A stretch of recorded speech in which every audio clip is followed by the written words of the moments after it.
नमस्कार मेरे प्यारे सब्सक्राइबर साथियों, स्वागत है आपका हमारे YouTube चैनल मॉडर्न तांत्रिक बाबा में। साथियों, आपने बहुत सी डरावनी कहानियां सुनी होंगी, तंत्र मंत्र की, आत्माओं की, अधूरी इच्छाओं की, लेकिन आज जो कथा आप सुनने जा रहे हैं वो इन सब से अलग है। ये कहानी है एक ऐसी साध्वी की जिसका नाम सुनते ही शमशान की राख भी सिहर उठती है। आज की कथा है योगिनी और अक्षय बरनाथ, एक महिला साध्वी की दबी हुई कामना और एक तांत्रिक से उसका भयानक टकराव। तो दोस्तों, ईयरफोन लगा लीजिए, लाइट बंद कर दीजिए और अपने दिल को मजबूत कर लीजिए, क्योंकि ये कहानी सिर्फ सुनने के लिए नहीं, महसूस करने के लिए है। अगर आपका कलेजा मजबूत है तो इस कहानी को आखिर तक जरूर सुनिए, और जिसने पूरी कहानी सुनी वो कमेंट बॉक्स में अपना नाम जरूर लिखे। कहानी शुरू होती है एक रहस्यमयी महिला साध्वी से, जिसे लोग योगिनी के नाम से जानते थे। उसकी साधना के चर्चे दूर दूर तक फैले हुए थे। लोग उससे डरते भी थे और आकर्षित भी होते थे। लेकिन एक दिन उसका सामना हुआ तांत्रिक अक्षय बरनाथ से, और वहीं से शुरू हुआ साधना, कामना और विनाश का वो खेल जिसका अंजाम कोई सोच भी नहीं सकता था।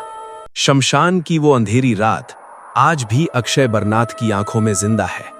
हवा में जली चिताओं की गंध, दूर कहीं उल्लू की आवाज और टिमटिमाती मशालों की लौ में नाचते साए।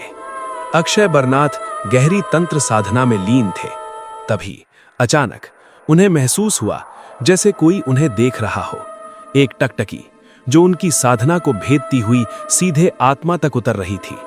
उन्होंने धीरे से आंखें खोली। सामने एक टूटी हुई पुरानी समाधि के पास सफेद वस्त्रों में लिपटी एक स्त्री खड़ी थी। माथे पर भस्म, चेहरे पर अजीब शांति, लेकिन आंखों में एक जलती हुई चमक। वो थी योगिनी। वो बिना आहट के एक कदम आगे बढ़ी, जैसे हवा पर तैर रही हो। तुम्हारी साधना अधूरी है अक्षय बरनाथ। उसकी आवाज धीमी थी, पर इतनी स्पष्ट कि शमशान की खामोशी भी कांप उठी। तुम्हारे भीतर एक खालीपन है और उसे भरने के लिए स्त्री ऊर्जा चाहिए। अक्षय बरनाथ चौंक गए। उनकी कमजोरी को कोई कैसे जान सकता था। उन्होंने त्रिशूल उठा लिया। कौन हो तुम? योगिनी मुस्कुराई, लेकिन वो मुस्कान कोमल नहीं थी। वो एक अजीब विजय की मुस्कान थी। मैं वो हूं जिसने अपनी सारी इच्छाओं को मारकर सिद्धियां पाई हैं, पर अब समझ आया कि इच्छाओं को मारना नहीं, उन्हें साधना चाहिए था। इतना कहते ही अचानक हवा भारी हो गई, जैसे कोई अदृश्य शक्ति अक्षय बरनाथ को जकड़ रही हो, और अगले ही पल योगिनी गायब। पर उसकी उपस्थिति, वो दबाव, वो एहसास वहीं रह गया। कुछ दिन बीते। अक्षय बरनाथ ने गांव के एक बूढ़े साधु से उसके बारे में पूछा। बूढ़े ने कांपती आवाज में कहा, वो पहले एक पवित्र साध्वी थी, पर शमशान में उसे एक ऐसी विद्या मिली जिसने उसे बदल दिया। अब वो लोगों की इच्छाएं पढ़ लेती है, उनकी कमजोरी पहचान लेती है और फिर उन्हें अपने वश में कर लेती है। और फिर एक रात अक्षय बरनाथ की गुफा के अंदर से वही हंसी गूंजी। दीवार पर एक स्त्री की परछाई उभरी। तुम मेरी राह में खड़े हो, तुम्हारी शक्ति मुझे चाहिए। अक्षय बरनाथ ने मंत्र पढ़ा, त्रिशूल से वार किया। परछाई गायब, पर दीवार से ताजा खून टपकने लगा। अब ये टकराव टलने वाला नहीं था। अमावस्या की रात दोनों फिर आमने सामने थे। शमशान में चिताओं की आग भड़क रही थी। आकाश में बिजली चमक रही थी। योगिनी के चारों ओर काला प्रकाश मंडल था। क्या सच में एक स्त्री की कामना एक तांत्रिक के तप से ज्यादा शक्तिशाली है? अक्षय बरनाथ ने उत्तर नहीं दिया। उन्होंने एक यंत्र बनाना शुरू किया, और फिर हवा में मंत्रों का टकराव शुरू हुआ। चिताओं की आग ऊंची उठी, जमीन फटी, काले हाथ बाहर निकले। स्त्रियों के रोने की आवाजें शमशान में गूंजने लगी। योगिनी चीखी, ये सब वे स्त्रियां हैं जिनकी इच्छाएं दबा दी गई। मैं उनकी आवाज हूं। एक बिजली गिरी। अक्षय बरनाथ का मंडल टूट गया। वे घायल हो गए, लेकिन उसी क्षण उन्हें समझ आया, योगिनी बाहर की नहीं, अपने ही भीतर की लड़ाई लड़ रही थी। उन्होंने एक नया यंत्र बनाया, अंतर्मन का दर्पण।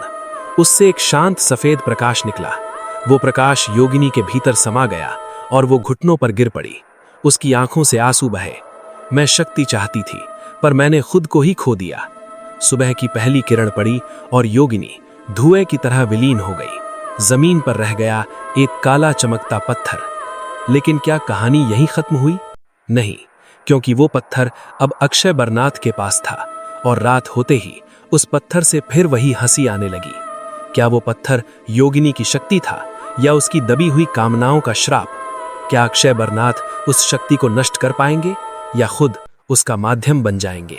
वो काला पत्थर अब सिर्फ एक पत्थर नहीं था, वो एक धड़कता हुआ रहस्य था जो अक्षय बरनाथ की गुफा में रखा था और शायद उनके भीतर भी। रात गहरी हो चुकी थी।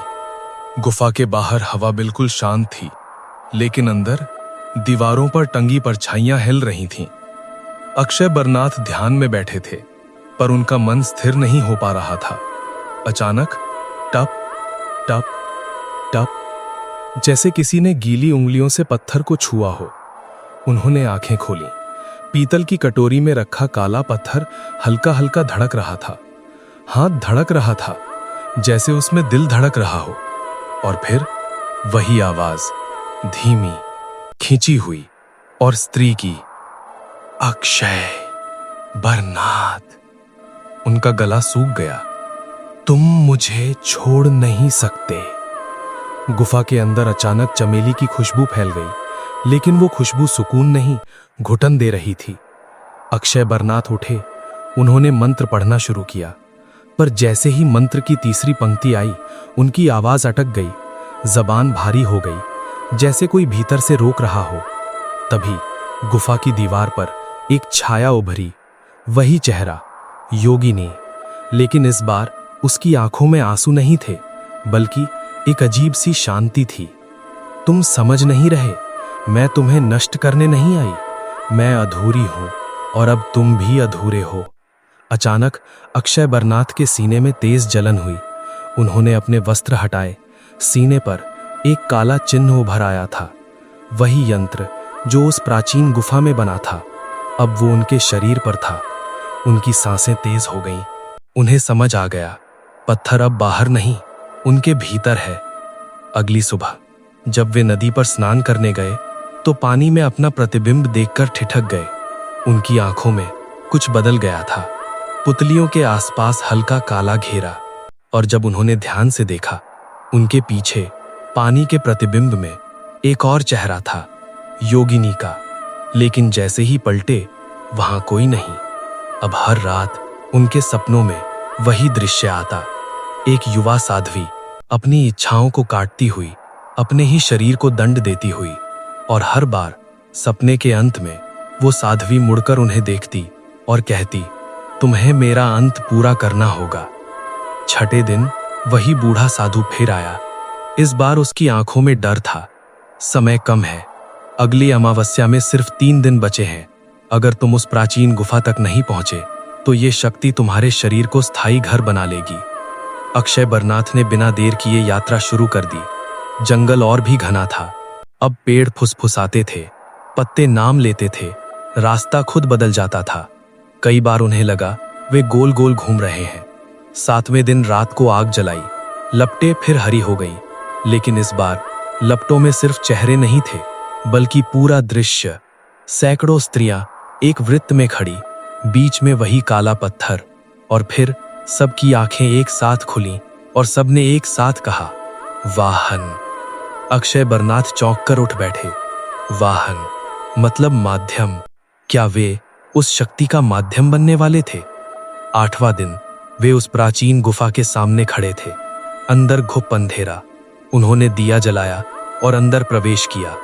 हॉल के बीचों बीच वही विशाल यंत्र, चारों ओर पत्थर बनी स्त्रियां। और जैसे ही वे यंत्र के पास पहुंचे, उनके सीने का काला चिन्ह चमक उठा। अचानक पत्थर की मूर्तियों की आंखों में हल्की रोशनी आ गई। एक एक करके सबकी गर्दन उनकी ओर घूमी। गुफा में भारी गूंज उठी। वो आ गया। अक्षय बरनाथ ने खंजर निकाला, अपनी हथेली काटी। खून की पहली बूंद यंत्र के केंद्र में गिरी। जमीन कांप उठी, काला धुआं उठने लगा और उनके सीने से जैसे कुछ बाहर खिंचने लगा। दर्द, इतना भयानक दर्द जैसे आत्मा को खींचा जा रहा हो। और फिर एक काली चमक उनके शरीर से बाहर निकली, हवा में आकार लेने लगी। वही योगिनी, लेकिन इस बार अकेली नहीं, उसके पीछे सैकड़ों छायाएं। सामूहिक चेतना। वे सब एक साथ बोली, तुम हमें मुक्त नहीं कर सकते। गुफा हिलने लगी, यंत्र की रेखाएं टूटने लगी और तभी अक्षय बरनाथ को अपने गुरु की आवाज याद आई, शक्ति से मत लड़ो, उसे दिशा दो। उन्होंने दोनों हाथ फैलाए, आंखें बंद की और कहा, अगर तुम अधूरी हो तो पूर्णता लो, पर किसी एक शरीर में नहीं। उन्होंने आखिरी मंत्र बोला और अपना सारा तप, सारी साधना उस यंत्र में समर्पित कर दी। एक विस्फोट हुआ, तेज सफेद प्रकाश और फिर पूर्ण अंधकार। जब सुबह की पहली किरण गुफा में दाखिल हुई, वहां कोई यंत्र नहीं था, कोई पत्थर नहीं, कोई मूर्तियां नहीं, बस खाली गुफा। और उसके बीच अक्षय बरनाथ निर्जीव पड़े थे। उनके चेहरे पर अजीब सी शांति थी। लेकिन क्या सच में सब खत्म हो गया? गांव वालों ने बताया, कई साल बाद उस जंगल में कभी कभी चमेली की खुशबू आती है और अमावस्या की रात एक तांत्रिक की आवाज सुनाई देती है जो कहती है, शक्ति को दबाओ मत, समझो। दोस्तों, क्या अक्षय बरनाथ सच में मुक्त हो गए या वे स्वयं उस सामूहिक चेतना का हिस्सा बन गए? अगर आप चाहते हैं तो हम इस कहानी का अगला अध्याय भी लेकर आएंगे, जहां पता चलेगा कि आज भी उस जंगल में एक नया तांत्रिक क्यों गायब हो गया। दोस्तों, आपको याद है, सुबह की पहली किरण के साथ गुफा खाली मिलती है, यंत्र गायब, मूर्तियां गायब और अक्षय बरनाथ निर्जीव पड़े हुए। गांव वालों ने उनका अंतिम संस्कार कर दिया। लोगों ने कहा, तांत्रिक अपनी साधना में जल गया। लेकिन क्या सच में कहानी वहीं खत्म हो गई थी? नहीं, क्योंकि असली भय हमेशा अंत के बाद शुरू होता है। अक्षय बरनाथ की मृत्यु के ठीक 9 दिन बाद उसी जंगल में एक नया तांत्रिक आया। नाम था रुद्रनाथ। युवा, तेजस्वी और शक्ति का भूखा। उसे सुनने में आया था कि इस जंगल में एक प्राचीन ऊर्जा है जो साधक को अपार सिद्धि दे सकती है। गांव वालों ने मना किया, वहां मत जाओ, वहां अमावस्या को चमेली की खुशबू आती है। लेकिन रुद्रनाथ हंस पड़ा, मैं डरता नहीं। और वही उसकी पहली भूल थी। अमावस्या की रात रुद्रनाथ उसी गुफा में पहुंचा जो अब बाहर से साधारण लगती थी। अंदर घुसते ही उसे एक अजीब सन्नाटा महसूस हुआ। ना हवा, ना कीड़े, ना पानी की बूंदों की आवाज, सिर्फ सन्नाटा। उसने आसन लगाया, मंत्र पढ़ना शुरू किया। पहला घंटा सब शांत, दूसरा घंटा अचानक चमेली की हल्की खुशबू, तीसरा घंटा उसके पीछे किसी के बैठने का एहसास। उसने आंखें खोली, कोई नहीं। लेकिन जैसे ही उसने फिर मंत्र शुरू किया, एक स्त्री स्वर उसके मंत्र के साथ जुड़ गया। धीमा, कोमल, पर भीतर तक चीर देने वाला। उसका दिल जोर से धड़कने लगा। कौन है? सन्नाटा। फिर अचानक गुफा की दीवार पर एक परछाई उभरी, पहले धुंधली, फिर साफ। वो योगिनी का चेहरा नहीं था, वो अक्षय बरनाथ का चेहरा था। लेकिन आंखें स्त्री की थीं। रुद्रनाथ पीछे हट गया। तुम कौन हो? परछाई मुस्कुराई और 2 आवाजें एक साथ निकलीं, एक भारी पुरुष स्वर, एक धीमा स्त्री स्वर। हम पूर्ण हैं। गुफा की जमीन कांपने लगी।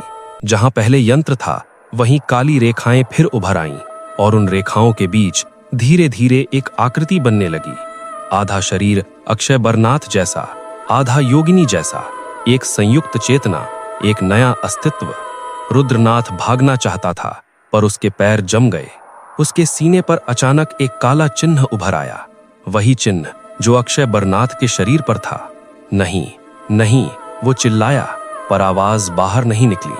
संयुक्त आकृति उसके पास आई, उसकी आंखों में देखा और कहा, शक्ति को दबाओ मत और उससे भागो भी मत। उसे समझो, वरना तुम भी हमारे जैसे बन जाओगे। अचानक तेज प्रकाश, रुद्रनाथ की चीख और फिर पूर्ण अंधेरा। अगली सुबह गांव वालों ने देखा, गुफा के बाहर रुद्रनाथ का आसन पड़ा था, उसका खंजर, उसकी माला, लेकिन वो खुद गायब। उस दिन के बाद हर अमावस्या को जंगल में 2 परछाइयां दिखती हैं, एक तांत्रिक, एक साध्वी, कभी साथ खड़े, कभी एक दूसरे में विलीन होते हुए। लोग कहते हैं अक्षय बरनाथ और योगिनी अब दुश्मन नहीं, वे एक संतुलन है, दबी हुई कामना और तप का संतुलन। लेकिन सवाल अभी भी बाकी है, क्या वे सच में मुक्त है या वे किसी नए वाहन की तलाश में है? क्योंकि पिछले महीने एक और युवक जो तंत्र सीखने आया था, वो भी लौट कर नहीं आया। दोस्तों, क्या ये शक्ति अब भी किसी नए शरीर की तलाश में है? क्या जंगल में बनी वो संयुक्त चेतना अब भी जिंदा है? अगर आप चाहते हैं तो अगली कड़ी में हम बताएंगे उस युवक के साथ क्या हुआ और क्यों अब गांव के बच्चे भी रात में एक साथ दो परछाइयां देखने लगे हैं। दोस्तों, अब कहानी उस मोड़ पर पहुंच चुकी है जहां डर सिर्फ जंगल तक सीमित नहीं रहा। रुद्रनाथ के गायब होने के बाद गांव में अजीब घटनाएं शुरू हो गईं। सबसे पहले गांव के स्कूल के पास रहने वाला 17 साल का लड़का मोहन एक रात अचानक चिल्लाने लगा। उसकी मां ने देखा वो नींद में बैठा है, आंखें खुली हुई पर पुतलियां ऊपर की ओर मुड़ी हुई और उसके होठों से दो आवाजें निकल रही थीं, एक उसकी अपनी, दूसरी एक स्त्री की। वो लौट आए हैं। अगले दिन मोहन बिल्कुल सामान्य था, उसे कुछ याद नहीं, लेकिन उसकी हथेली पर एक पतली काली रेखा उभर आई थी, वही रेखा जो अक्षय बरनाथ के हाथ में थी। धीरे धीरे गांव के और लोग अजीब सपने देखने लगे, एक गुफा, एक यंत्र और दो आकृतियां जो कहती संतुलन बिगड़ रहा है। एक बुजुर्ग महिला ने बताया कि अमावस्या की रात उसने अपने आंगन में एक साध्वी को खड़ा देखा और उसके पीछे एक तांत्रिक, दोनों एक दूसरे में घुलते हुए। लेकिन सबसे डरावनी घटना 9वीं अमावस्या को हुई। उस रात पूरा गांव चमेली की तेज खुशबू से भर गया, इतनी तेज कि सांस लेना मुश्किल। और ठीक आधी रात को जंगल की दिशा से ढोल की धीमी आवाज आने लगी, ढम ढम ढम। लोगों ने खिड़कियां बंद कर ली, कोई बाहर नहीं निकला, लेकिन मोहन, वो जैसे किसी के वश में था। वो उठकर चल पड़ा, सीधे जंगल की ओर। उसकी मां पीछे पीछे भागी, पर जैसे ही वो जंगल के किनारे पहुंची, उसे सामने दो परछाइयां दिखीं, एक पुरुष, एक स्त्री और उनके बीच खड़ा मोहन। अचानक दोनों परछाइयां उसके शरीर में समा गईं। मोहन की चीख गूंज उठी और फिर सन्नाटा। जब गांव वाले पहुंचे, मोहन जमीन पर बेहोश पड़ा था, लेकिन अब उसकी आंखें पूरी तरह काली हो चुकी थीं। अगले दिन मोहन ने बोलना शुरू किया, पर उसकी आवाज बदल चुकी थी।